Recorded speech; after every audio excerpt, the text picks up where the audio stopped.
پہ تھوڑا سا تذکرہ کرتا ہوں. حضور صرف نبی نہیں ہے بلکہ نبیوں میں اللہ کے پیغمبر کا مقام کیا ہے میں نے شاید کبھی کسی مجلس میں ذکر کیا ورنہ نہیں کیا تو آج کرتا ہوں. آج کا بیان آئندہ کے لیے تمہید بن جائے گی. میں ہر مقام پہ کہتا ہوں جب سیرت قرآن ہو تو میں کہتا ہوں پوچھو قرآن کہتے کسی ہیں, عظمت صحابہ پہ ہو میں کہتا ہوں صحابے کہتے کسی ہیں, مقام امام اعظم پہ ہو میں کہتا ہوں امام کہتے کسی ہیں, اگر مقام مجتہد پہ ہو میں کہتا ہوں مجتہد کیسے کسی ہیں, اگر شان فقہا پہ ہو میں کہتا ہوں فقیہ کہتے کسی ہیں. ان لفظوں کے معنی تو یاد کرو, اگلی بات تو بعد میں آتی ہے نا. آج ہم کہتے ہیں سیرت شافع معاشر صلی اللہ علیہ وسلم. شافع معاشر تو وصف ہے نا, اصل تو اللہ کے پیغمبر کا نام ہے محمد احمد. اگر کوئی آپ سے پوچھے حضور کون ہے ہم کہیں گے جی نبی, تو پوچھے جی حضور کون ہے ہم نے کہنا رسول. اگر کوئی آدمی پوچھے نبی کہتے کسے ہیں ہمیں معنی نہیں آتا, میں نبی کا معنی بیان کرتا ہوں تفسیر میں نہیں جاتا کہ نبی کسے کہتے ہیں, نبی کے بعد رسول کسے کہتے ہیں, رسول کے بعد محمد کسے کہتے ہیں. پھر حضور کی شان پہ 2-4 باتیں کروں گا تو بات آپ کے ذہن میں اترے گی. پہلی بات یہ, اگر کوئی انسان پوچھے کہ نبی کسے کہتے ہیں, طالب علم تو جانتے ہوں گے, علماء بھی جانتے ہوں گے, میں عوام کے لیے ایک بات کہتا ہوں اگر کوئی نبی کا معنی پوچھ لے کہ نبی کہتے کسے ہیں تو نبی کے معنی میں 4 چیزیں ہوتی ہیں. نمبر 1 نبی وہ ہوتا ہے جو انسان ہو, نمبر 2 نبی وہ ہوتا ہے مبعوث من اللہ ہو, نبی وہ ہوتا ہے جو معصوم عن الخطا ہو, نبی وہ ہوتا ہے جو مفروض الاتباع ہو. یہ 4 چیزیں بنے تو نبی بنتا ہے. نبی کون ہوگا, نمبر 1 انسان ہو, نبی کون ہوگا, نمبر 2 مبعوث من اللہ ہو, نبی کون ہوگا, معصوم عن الخطا ہو, نبی کون ہوگا جو مفروض الاتباع ہو. یہ 4 وصف ملے تو نبی بنتا ہے. اگر ایک وصف کو نکال دو نبی نہیں بنتا,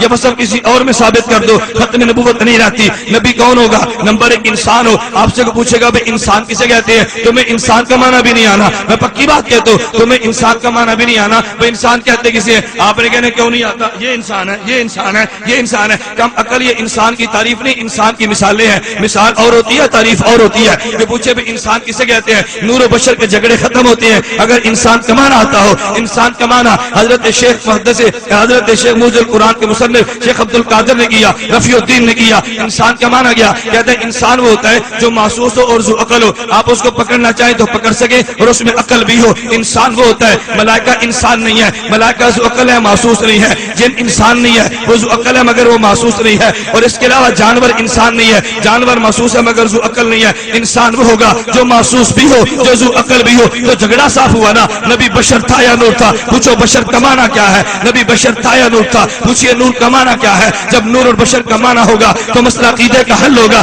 اس لیے بشر کا معنی بیان نہیں کرے گا مسئلہ حل نہ ہو, نور کا معنی بیان نہیں کرے گا جو مسئلہ حل نہ ہو. بشر کا معنی انسان کا معنی, نمبر 1 جو انسان ہو. انسان کسے کہتے ہیں, جو محسوس ہو جو عقل ہو. میں اگلی بات کہتا ہوں انسان کسے کہتے ہیں, انسان اس کو کہیں گے کہ جو انسان کامل ہو. انسان کی 2 قسمیں ہیں, ایک انسان کامل ہوگا, ایک انسان ناقص ہوگا. تو بھائی انسان ناقص کون سا ہے, ہجڑا اور ہجڑا, یہ انسان ناقص ہے. عورت یہ انسان ناقص ہے, مرد انسان کامل ہے. میں ایک جملہ کہنے لگا ہوں, نبی وہ ہوگا جو انسان ہوگا. انسان کون سا ہوگا, انسان کامل ہوگا. اللہ ہجڑے کو نبوت بھی نہیں دیتا, اللہ عورت کو نبوت بھی نہیں دیتا. اللہ عورت کو نبوت کیوں نہیں دیتا, اللہ نے پیغمبر کے ذمے منصب تبلیغ تھا, پیغمبر کا منصب واعظ تھا, پیغمبر کا منصب یہ منصب دعوت تھا. دعوت کا حق اللہ نے عورت کو نہیں دیا, مرد کو دیا. تبلیغ کا منصب اللہ نے عورت کو دیا, مرد کو دیا. یہ دعوت کا منصب مرد کا ہے, تبلیغ یہ منصب مرد کا ہے, بعض یہ منصب پیغمبر مرد کا ہے. اس لیے اللہ نے مرد کو نبی بنا کے بھیجا. مگر اس بنیاد پہ تم پریشان نہ ہونا کہ لوگ کہیں گے اگر بات کرنا عورت کا کام نہیں ہے, ہماری عورتیں تبلیغی جماعت میں کیوں جاتی ہیں. اس کا مطلب یہ نہیں کہ میں تبلیغی جماعت کا مخالف ہوں. عقل سے کام لو, ہر بات کو مخالفت مت سمجھنا. تبلیغی جماعت میرے کافر کی جماعت ہے, میں اس کا دفاع کرنا اپنا ایمان سمجھتا ہوں. تم غلط فہمی کے اندر مبتلا مت رہنا. تبلیغی جماعت میں جانے والی عورت وہ تبلیغ کے لیے نہیں جاتی, وہ دین کو سیکھنے کے لیے جاتی ہے. دین کو سیکھنے کے لیے جانا اور بات ہے اور تبلیغ کے لیے جانا اور بات ہے. تبلیغ کا معنی یہ ہے, فرد ہاشمی تبلیغ کرتی ہے وہ سیکھتی نہیں ہے. نامحرموں کو تبلیغ کرنا اللہ نے کہا اختیار دے دیا, اپنے چہرے کا حجاب اتار کے آنا رب نے کہا اختیار دے دیا. کبھی لوگ پوچھتے ہیں مولانا الہدا انٹرنیشنل کیا ہے, فرد ہاشمی کون ہے, یہ تمہارے شہر کی نہیں میرے شہر کی ہے. فرد ہاشمی کو میں جانتا ہوں تم نہیں جانتے. فرد ہاشمی کے گمراہ ہونے پہ اور دلائل چھوڑ دو. اس کا مسلک یہ ہے بغیر وضو کے قرآن کو ہاتھ لگانا جائز ہے, اس کا مسلک یہ ہے بغیر وضو کے سجدہ تلاوت جائز ہے, اس کا مذہب یہ ہے بغیر قبلہ رخ ہونے کے سجدہ تلاوت کرنا جائز ہے, اس کا مسلک یہ ہے کہ عورت کے لیے اپنے مرد کے سامنے بال کٹوانا جائز ہے. کہتی ہے کہ اپنا مرد ہے نا, اپنے مرد کے سامنے کیا حرج ہے. کم عقل تو نے کبھی غور نہیں کیا, بعض چیزیں مردوں کے لیے خاص ہے, بعض چیزیں عورتوں کے لیے خاص ہے. میں اس کی مثال دے کر کہتا ہوں, اگر مرد اپنی عورت کو بے حجاب کرے تو عبادت ہے, شریعت منع نہیں کرتی. لیکن عورت مرد کے لباس میں مرد کے سامنے ہے, شریعت اجازت بھی نہیں دیتی ہے. کیوں, اب اتنا بڑا مسئلہ, اگر عورت ہے وہ مرد کے سامنے بے لباس ہو ہو یہ اہل عبادت ہے، مگر مرد کا لباس پہن کر آئے شریعت کہتی ہے جائز نہیں ہے، کیوں تو لباس ہوئی تو نے مرد کا حق ادا کر دیا، بے لباس ہوئی مرد کا حق ادا کیا، لیکن مرد کا لباس پہن کے تو نے مردوں سے تشبہ کیا، اور وہ عورت جو مرد سے مشابہت کرے اللہ کا پیغمبر کہتے اس عورت پہ لعنت ہو۔ آج عورتوں نے مشابہت اختیار نہیں کی، عورتیں جاتی ہیں درزی کے بعد کہتے ہیں ملا کٹ پہ میرا پاجامہ بنا دو، ملا کٹ پہ میری شلوار بنا دو، ملا کٹ کیا میری شلوار ٹخنوں سے اوپر کر دو۔ اگر مرد شلوار ٹخنوں سے نیچے کرے تو یہ لعنت ہے، عورت شلوار ٹخنوں سے اوپر کرے تو یہ بھی لعنت ہے۔ مرد مردوں والے کام کرے، عورت عورتوں والے کام کرے۔ میں کہتا ہوں فرد تاشمی نے ایک فتنہ برپا کیا، سارے مسائل چھوڑ دو، اس کے گمراہ ہونے پہ سب سے بڑی دل ذلیل ذہن نشین فرما لو۔ احکام شریعت میں سے سب سے بڑا حکم نماز ہے، نماز کی دعوت میں سے سب سے بڑی دعوت اذان ہے، اور اذان اتنی اہم ہے امام محمد فرماتے ہیں اگر بستی اور گاؤں کے لوگ نماز چھوڑ دیں ان کے خلاف جہاد کرو۔ اگر اذان جیسی دعوت کا حق عورت کو نہیں ہے تو قرآن کی تبلیغ مردوں کو کرنا عورت کو کیسے حق ہوگا؟ حدیث پڑھنا مردوں کے سامنے عورت کو کیسے حق حاصل ہوگا؟ وہ اذان جیسی دعوت عورت نہیں دے سکتی۔ قرآن میں عورت کے بعد سطر ہے، اس نے عورت کے بعد کے سطر کو ختم کر دیا، عورت کو بے حجاب کر دیا، عورت کے حجاب کو اٹھا دیا۔ اس سے بڑی ضلالت بھی کوئی ہوگی؟ میں اس لیے کہتا ہوں تبلیغ کا حق مردوں کو ہے، اور ہمارے جو تبلیغ جماعت میں خواتین چلتی ہیں وہ تبلیغ کرنے کے لیے نہیں جاتی، وہ دین سیکھنے کے لیے جاتی ہے۔ آپ پھر کہو گے اچھا دین سیکھنے کے لیے عورت کا جانا یہ بھی کوئی دین ہے؟ میں ڈسکا میں گیا، علماء میں بحث چل رہی تھی کہ یہ جو بنات اور لڑکیوں کے مدرسے ہیں رہائشی مدرسہ کیا یہ جائز ہے یا جائز نہیں ہے؟ علماء کہتے ہیں تیری رائے کیا؟ میں نے کہا میں اپنی رائے دوں گا، اگر آپ کے میری رائے کی کوئی اہمیت بھی تو ہو نا، میں نے اپنی رائے کو پھینکنا تو نہیں ہے۔ کہتے ہیں اللہ آپ رائے دیں، آپ کیا کہتے ہیں؟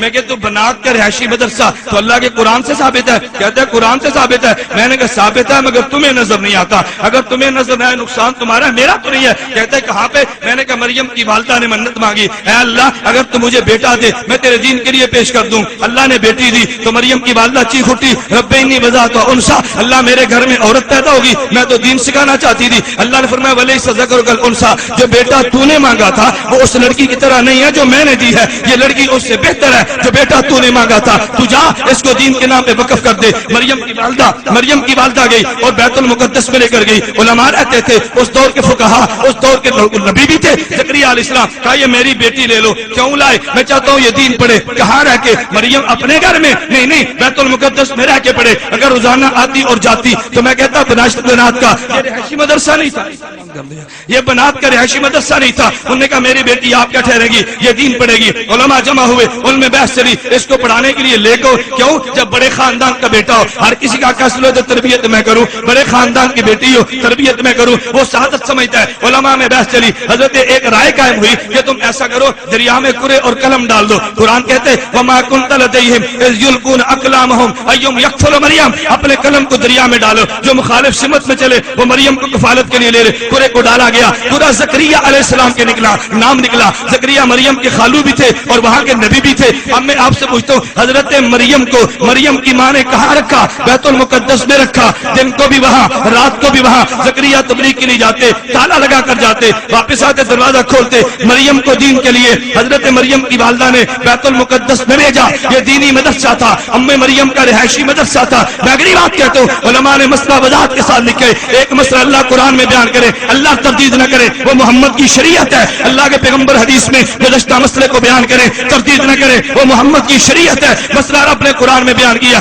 تردید اللہ بھی نہیں فرماتا، تردید نبی بھی نہیں فرماتا۔ پھر مجھے کہنے دیجیے بنات کے رہائشی مدرسے کا ثبوت مریم کے واقعہ کہتا ہے قرآن سے ثابت ہے۔ اگلی بات چھیڑنا اس میں مفسدے ہیں تو مفسدے وہاں بھی ہیں یہاں بھی ہے، کچھ یہاں برداشت کرو، تم اپنے نظام کو ٹھیک کرو، نظام کو درست کرو، پردے کا اہتمام کرو، بنات کے رہائشی مدرسے کا انکار مت کرو، یہ مدرسے کا ثبوت اللہ کے قرآن سے ہے۔ اگر بنات کا رہائشی مدرسہ قرآن سے ثابت ہے تو دین کو سیکھنے کے لیے سفر کرنا یہ بھی رب کے پیغمبر کی حدیث سے ثابت ہے، پیغمبر کی روایات سے ثابت ہے۔ میں اس لیے کہتا ہوں یہ جو بنات اور عورتیں نکلتی ہیں یہ تبلیغ کرنے کے لیے نہیں جاتی بلکہ دین کو سیکھنے کے لیے۔ کس لیے جاتی ہیں بھائی؟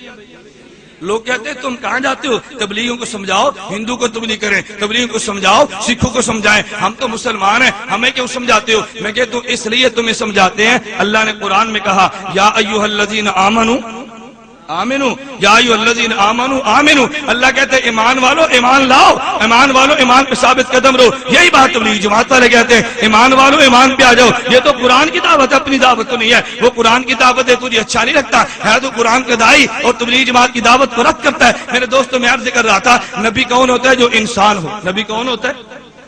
بولیے نبی کون ہوتا ہے جو، اور انسان بھی کون سا، انسان ناقص نہیں بلکہ انسان کامل نبی ہوگا۔ اگلی بات میں کہنے لگوں وہ انسان ہوتا کون ہے، میں نے اس کا ایک معنی بیان کیا، انسان کہتے ہیں محسوس بھی ہو ذو عقل بھی ہو، میں انسان کا دوسرا معنی کہنے لگا ہوں، یہ میں علم الکلام کے حوالے سے میں بات کرتا ہوں، انسان کہتے